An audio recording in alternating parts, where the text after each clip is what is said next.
We have to be very careful about how we interpret what we read, especially the Bible. And I'll tell you why. When I research these secret societies, and I research the Bible, and by the way, I'm a Christian, so if you're a Christian, don't think I'm knocking your religion. I'm not. I'm just telling you what I've found. I have found that at the very heart and core of all these secret societies lurks the Kabbalah. The Kabbalah is the ancient Jewish mysticism. It is a method of encoding information through a system of mathematics and numbers. It is some of the most ancient knowledge that man has ever possessed and has been kept secret and given only to those who have proven themselves worthy through the process of initiation. Nobody knows where it comes from. I can tell you this. It was there long before the Jews came along. The Jews just took it and preserved it, and they passed it down, and it's used by everybody because it's at the heart and core of the secret knowledge, the metaphysics, the real science that none of us know anything about. These people that belong to the secret societies never dared to write down in any language what they knew, what it was that they were guarding, because then someone could steal it and then the secret would be out. So they devised secret systems of encoding the secrets of the ages, the knowledge, the hidden knowledge, the occult. Now, occult doesn't mean evil. It doesn't mean the devil. It doesn't mean Satan. Occult means hidden. It means hidden. That's all it means. So they took this knowledge and they made it occult through a system of encoding, encryption, one of which is mathematics, numbers. Another is architecture. Everybody wonder, why do they have a fraternal organization called the Freemasons? Aren't those the guys that build walls? You bet they do. And every wall they build contains the secrets that have been kept and maintained throughout the ages, and it's encoded in the architecture and in the measurements of the buildings and in the mathematical formulas used to derive the geometry, the shape, the length and breadth and height of rooms, all encoded there. We're not supposed to be up here. Looking at that. Just wanted to know. We're old enough, I suppose. We should know the story. What was the secret? A treasure. A treasure beyond all imagining. A treasure that had been fought over for centuries by tyrants, pharaohs, emperors, warlords. And every time it changed hands, it grew larger.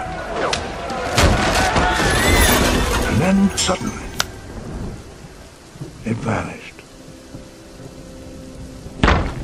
It didn't reappear for more than 1,000 years, when knights from the First Crusade discovered secret vaults beneath the Temple of Solomon. You see, the knights who found the vaults believed that the treasure was too great for any one man. Not even a king. They brought the treasure back to Europe and took the name, the Knights Templar. Over the next century, they smuggled it out of Europe. They formed a new brotherhood called the Freemasons in honor of the builders of the Great Temple. They devised a series of clues and maps to its location. Over time, the clues were lost or forgotten until only one remained. The Freemasons, among our founding fathers, left us clues like these.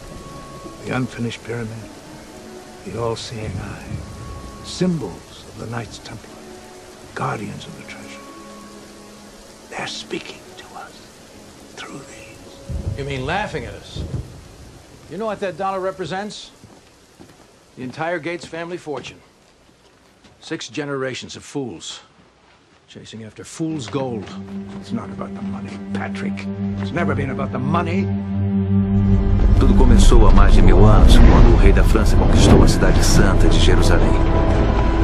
Essa cruzada foi uma das maiores da história. Na verdade, foi orquestrada por uma sociedade secreta, o Priorado de Sião e os Cavaleiros Templários. Mas os Templários foram criados para proteger a Terra Santa. Era um disfarce. A invasão seria para encontrar um artefato, perdido desde a época de Cristo.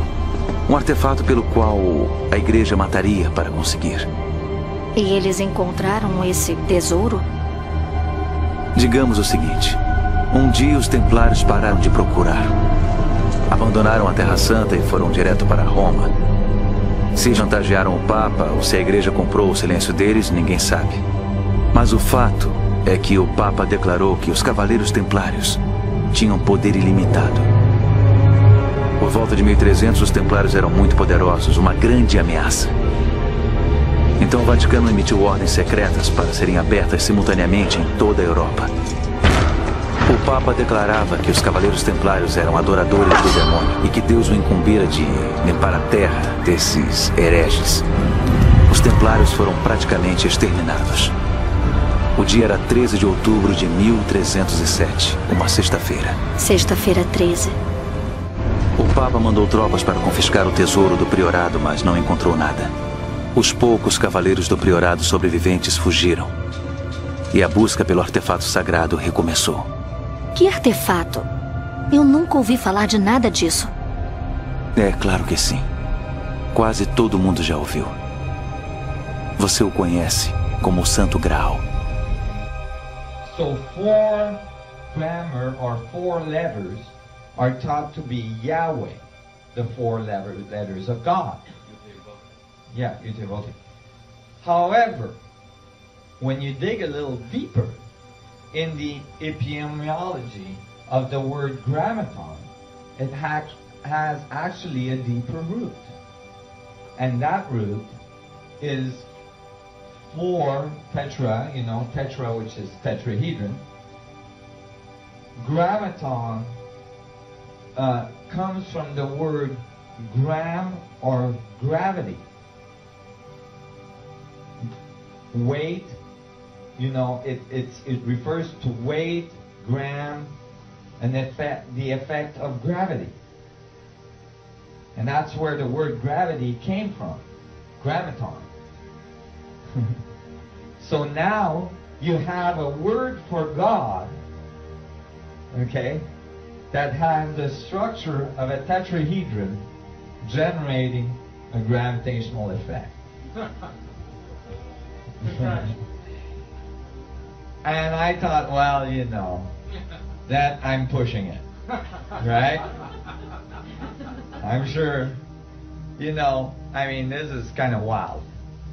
But hey, then I look up what the heck is the Tetragrammaton in Kabbalistic tradition, and I found that it is an isotropic vector metric in 2D.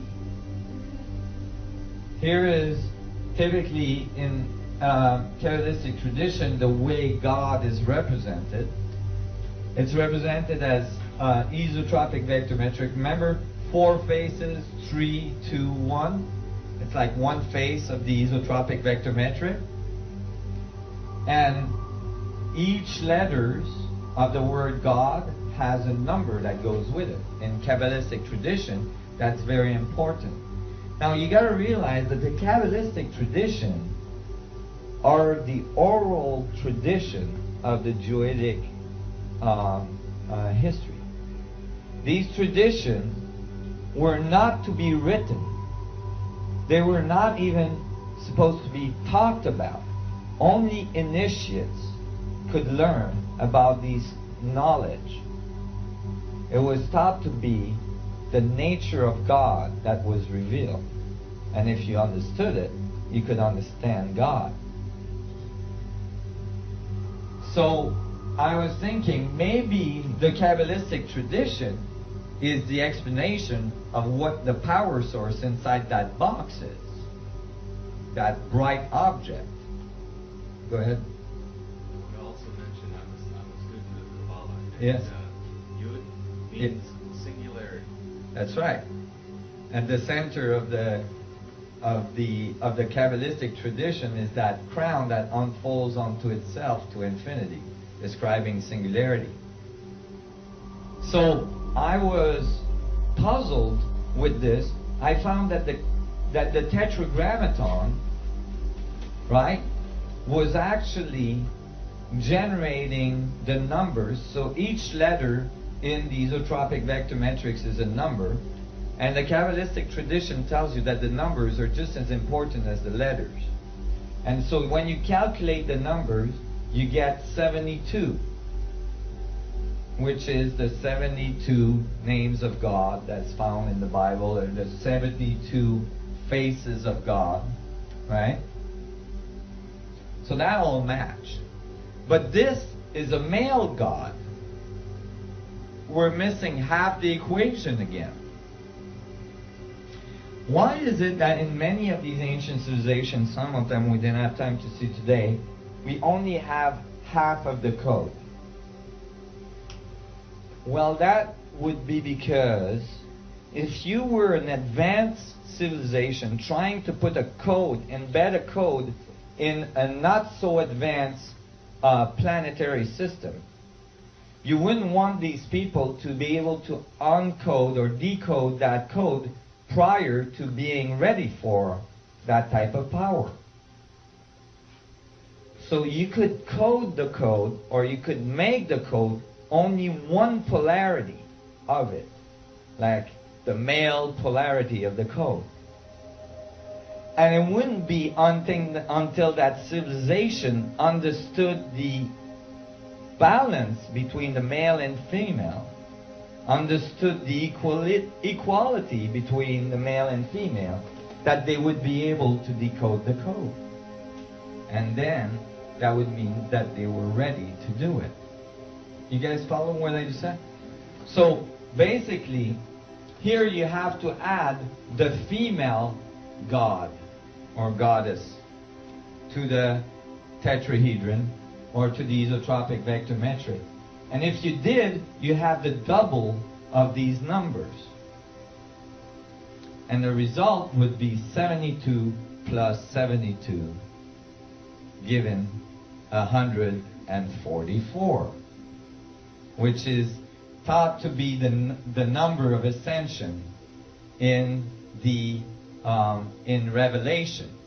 As well, in Revelation it says that the New Jerusalem is a crystal city with rainbows all around it,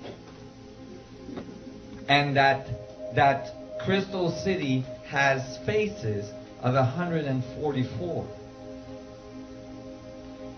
There is exactly 144 faces on the outside of a 64 tetrahedron metric. Nice. I thought I was onto it. And so I kept on reading the Bible, and I got really interested now, you know. And I'm like, oh my God, this is all about the technology. This is all about Atlantis.